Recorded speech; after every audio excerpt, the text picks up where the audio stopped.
So frostbite, there's two types of frostbite. There's superficial. And this involves only the top layer of skin or tissue, or the tissue immediately beneath it. The area may have a waxy appearance, or be very white, or have yellow patches.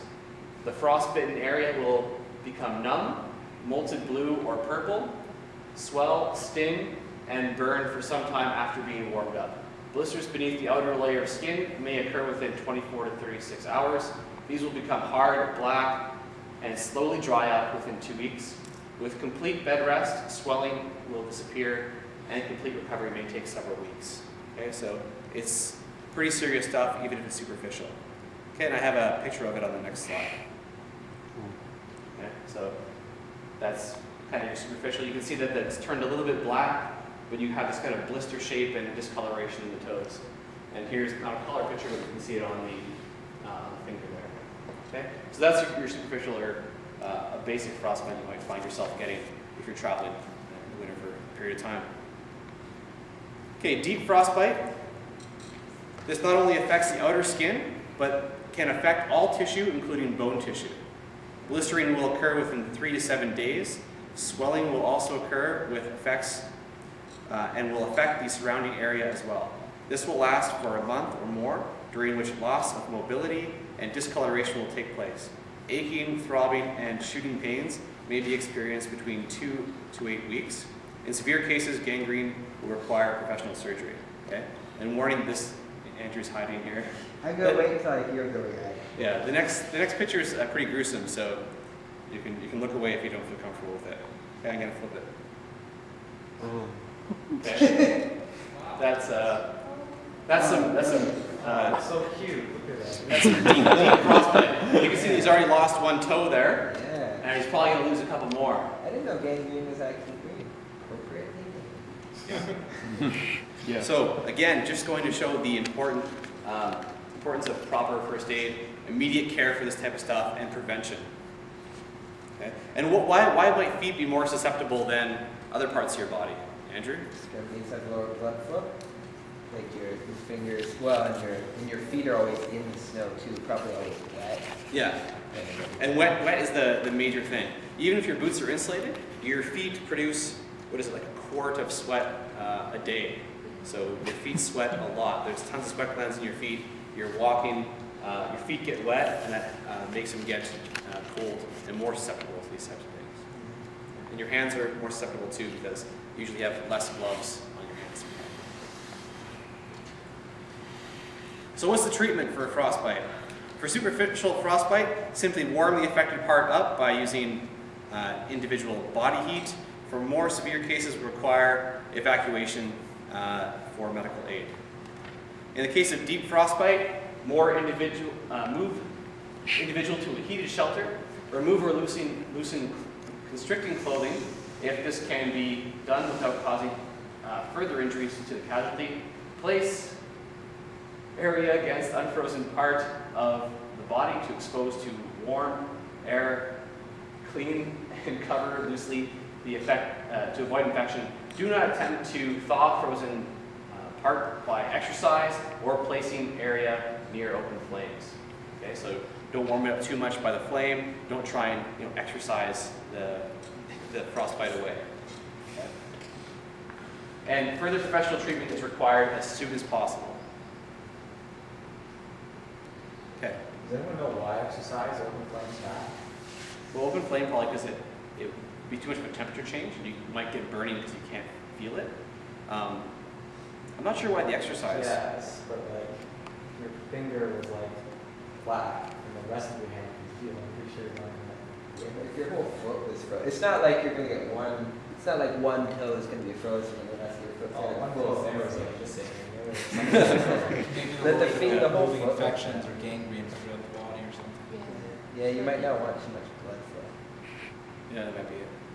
That. But they do tell you to loosen constricting clothing, so. Yeah. Okay. The next one is advanced cold exposure.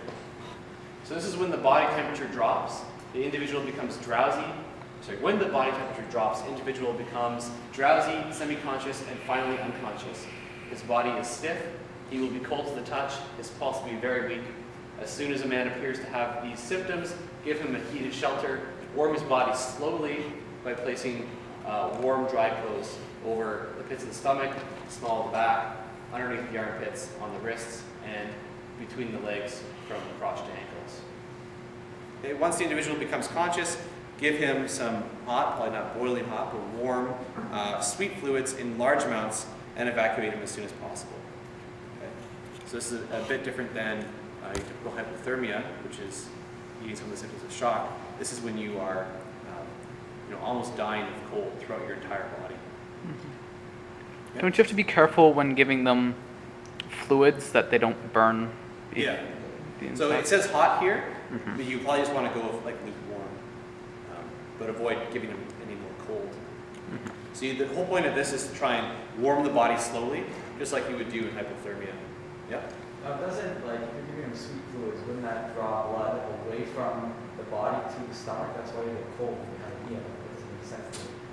What? Because you're trying to process more things. I'm not sure. I think like a heavy meal might draw a lot of blood, but if you just have some sweet fluids, it probably helps too. It's about very fast burning sugars, right? Yeah. Yeah. Some sugars. That's a lot of calories, I think. And if you ever have a candy bar, like a chocolate bar, you warm up pretty quickly because your body's processing the sugars really quick.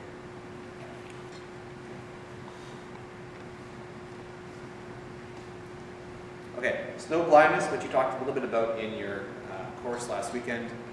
Dull, cloudy days and crystallizing snow mist bring dangers of snow blindness. This is caused by the sun's rays reflecting off the snow. Unfortunately, the symptoms are only visible 6 to 8 hours after exposure. The general symptoms are irritation and gritty feeling in the eyes. Eyes feel hot and sticky and tears flow excessively. Sight becomes blurred. The casualty develops a fear of light, and objects appear to have a pinkish tinge. So the only known treatment for this is to place an individual in a dark, light-proof area and placing a bandage over his eyes. Minor cases will take approximately 18 hours to recover, and severe cases may take up to 4 days. James? Something I read in one of my somatic books that I read was, to prevent this in the first place, you take birch bark and cut slits in it, Yeah. so then you still have your peripheral vision, but you need to see like up towards the sky is never really extremely important to see down, so then if you're like walking around for long distances, when it's likely to get snow blindness, then you can like prevent the amount of light that goes in your eyes, but still have your peripheral vision. Yeah, yeah. I think it's mostly like the intensity of light, and that if you're getting your whole eyes are open, it damages your retina or something. Yeah. But that's what the Inuit use, right? Is they take a piece of wood and they cut a slit in it and use it kind of like a visor, kind of like Geordi from Star Trek, right? Yeah. He's Yeah. been deprived. So if you find yourself, and that's to prevent snow blindness, right? So if you find yourself it's really, really bright and you're walking over snow and it's hurting your eyes, you might not notice right away, but it takes something to cover your eyes. And sunglasses will protect you as well from snow blindness. Okay, dehydration. Dehydration results when you deprive your body of water. That's obvious. The human body is constantly losing water, and the more strenuous the work, the greater the loss of water. Surprisingly, the danger of dehydration is just as great in cold regions as in hot, dry regions. The difference is that in hot, dry climates, you realize your body is losing liquids. However, in cold climates, heavy clothes absorb the perspiration, so you don't notice it as much. Okay? And people have a tendency not to drink a lot of water when they're in the winter because they're staying cool naturally, but they're still perspiring. Okay? So symptoms of this are mouth, tongue, and throat become parched and dry, nausea, possibly accompanied by faintness, dizziness, and vomiting, tiredness and body aches, especially in the legs, and difficulty in keeping the eyes focused and maintaining and fainting and blackout. So, yep. I'd actually heard for dehydration migraines as well. Migraines. I think it says headaches. Does it say headaches? It said body aches. That's why I noticed. I thought headaches would be in there. Yeah. Yeah, so if you feel like yourself getting a headache, grab yourself a drink. Daniel's taking the advice there. Keep hydrated.